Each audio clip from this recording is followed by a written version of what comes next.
अगर मैं आपसे कहूँ कि इस दुनिया में भूत होते हैं या नहीं, तो ज्यादातर लोग यही कहेंगे कि भूत नहीं होते। पर आज जिस घटना के बारे में मैं आपको बताने वाला हूँ, उसे देखने के बाद आपको यकीन हो जाएगा कि इस दुनिया में भूत होते हैं। आगे की कहानी बताने से पहले मैं आपको बता देना चाहता हूँ कि ये कहानी एक सच्ची घटना पर आधारित है। जेरी पेलेस नाम का एक ऐसा लड़का जिसकी खूबसूरती की काफी सारी लड़कियाँ दीवानी थी, लेकिन वो हमेशा किसी खास और खूबसूरत चेहरे की तलाश में रहता था। एक दिन पार्टी में उसे परी जैसी खूबसूरत लड़की दिखी जिसका नाम था मैरी। जेरी पेलेस ने मैरी को अपना परिचय दिया और उसे डांस करने के लिए मना लिया, लेकिन जेरी पेलेस को ये पता नहीं था कि जिस लड़की के साथ वो डांस कर रहा था वास्तव में वो लड़की एक कब्रिस्तान से निकल कर आई थी। इस वीडियो में हमें यही जानना है कि मैरी कब्रिस्तान से निकल कर क्यों आई थी, मैरी ने जेरी पेलेस को नुकसान पहुँचाया या नहीं, और जब जेरी पेलेस को पता चला कि मैरी एक भूत थी तो उसने क्या किया।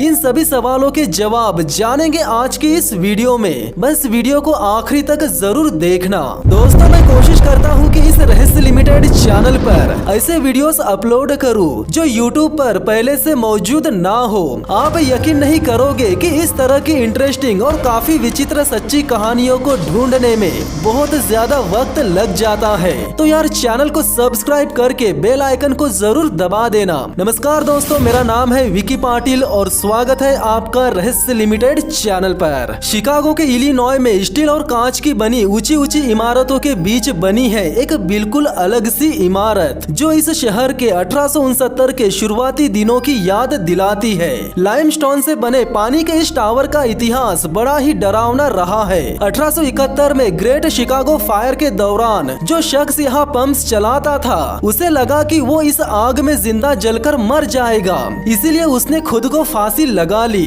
आज भी कहा जाता है कि उस पंप चलाने वाले शख्स की लाश इस टावर के बीम से झूलती हुई नजर आती है। इस शहर में लगे उस भयानक आग के कुछ साल बाद उसकी राख की बीज से एक नई संस्था का जन्म हुआ, द न्यूबेरी लाइब्रेरी का। यहाँ रखी तमाम किताबों के बीच कुछ ऐसी चीजें भी रखी है जो जिंदगी के खुशनुमा पलों को बयां करती है। ये आर्टिफैक्ट्स जो आप देख रहे हो ये असल में बहुत पतले कार्ड स्टॉक है जो करीब 5.5 इंच लंबे और 3.5 इंच चौड़े हैं। उन्हीं कार्ड्स में से एक कार्ड पर ईंट की एक लाल इमारत बनी है जिसके अंदर वाले भाग को देखकर लगता है जैसे वो कोई डांस बार हो। वास्तव में इस कहानी की असली शुरुआत इसी लाल इमारत से होती है, क्योंकि इन पोस्ट कार्ड्स को देखकर उस खूबसूरत हसीना की यादें ताजा हो जाती है जो अपनी कब्र में से निकलकर आती थी। ये कहानी है उस रहस्यमय खूबसूरत लड़की की जिसने शिकागो साउथ साइड में एक जमाने में दहशत मचा कर रखी थी। ये बात है 1939 के विलो स्प्रिंग्स इलिनॉय की। यहाँ एक स्थानीय बॉलरूम में डांस का आयोजन किया गया था।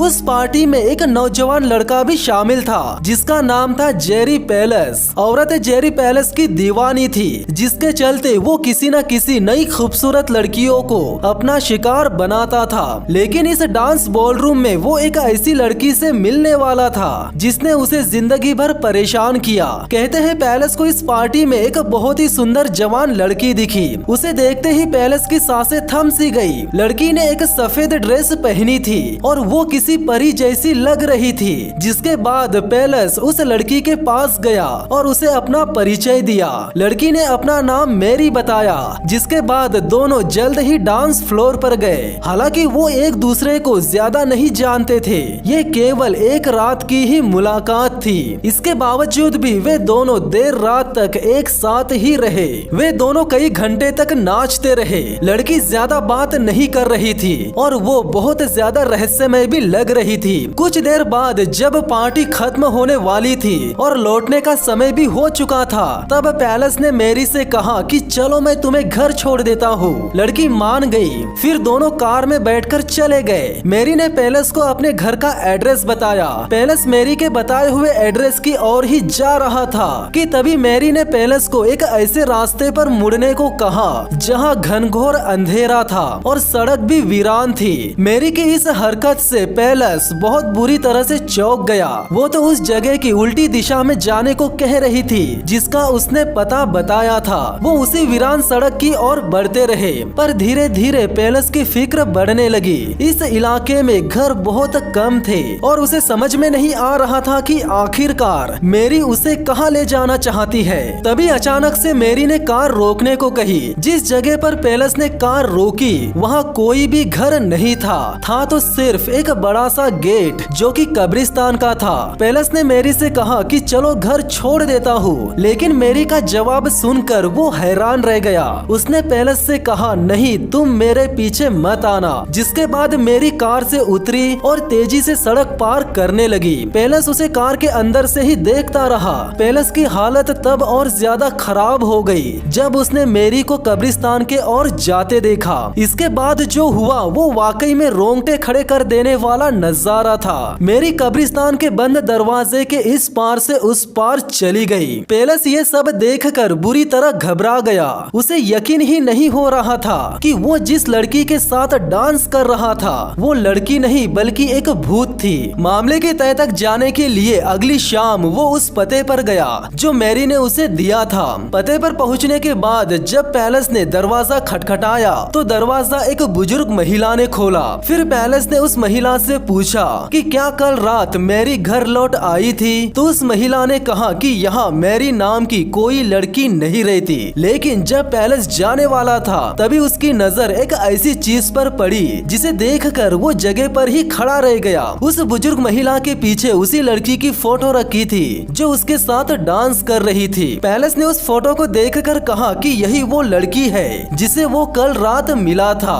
ये सुनकर उस महिला ने जो जवाब दिया वो जवाब सुनकर पैलेस के होश उड़ गए। उस बुजुर्ग महिला ने कहा ऐसा हो ही नहीं सकता, ये मेरी बेटी है और 5 साल पहले उसकी सड़क हादसे में मौत हो चुकी है। बाद में उस लड़के को पता चला कि उस फोटो वाली लड़की का नाम भी मेरी ही है और 5 साल पहले जिस रात उसकी मौत हुई थी उस रात वो डांस हॉल में ही गई थी। और उससे भी ज्यादा डराने वाली बात ये थी कि उसे उसी कब्रिस्तान में दफन किया था जिस कब्रिस्तान तक वो पैलेस के साथ गई थी। और तब अचानक से पैलेस के दिमाग में आया कि वो एक असली घोस्ट लाइफ का किरदार है। ये डरावनी कहानी यही खत्म नहीं हुई। पैलेस ने ऐसी कई खबरें पढ़ी जिनसे पता लगा कि सिर्फ वही मैरी के हुस्न के जाल में नहीं फंसा था। इसके बाद और भी लोगों को मैरी दिखी थी और हर कहानी में यही कहा गया था कि एक नौजवान ने सफेद कपड़ों वाली एक खूबसूरत ब्लॉन्ड गर्ल को अपनी कार में लिफ्ट दी थी और हर बार वो जैसे ही उस कब्रिस्तान के पास पहुंचते तो वो या तो कार से उतरने की कोशिश करती या फिर अचानक से गायब हो जाती थी। आज बॉलरूम का ये पोस्ट कार्ड भी काफी हद तक वैसा ही है जिसमें मैरी ने अपनी आखिरी रात बिताई थी और आज वो शिकागो इलिनॉय की न्यूबेरी लाइब्रेरी में मौजूद है, जिसे देखकर हसीन भूत की कहानी याद आ जाती है। इस सच्ची घटना को देखने के बाद आपको क्या लगता है, भूत होते हैं या नहीं, कमेंट में जरूर बताना। तो आज के लिए बस इतना ही। अगर वीडियो अच्छी लगी तो वीडियो को लाइक कर देना और साथ ही साथ चैनल को सब्सक्राइब करके बेल आइकन को जरूर दबा देना। तो मिलते हैं बहुत ही जल्द नेक्स्ट वीडियो में, तब तक के लिए जय हिंद जय भारत।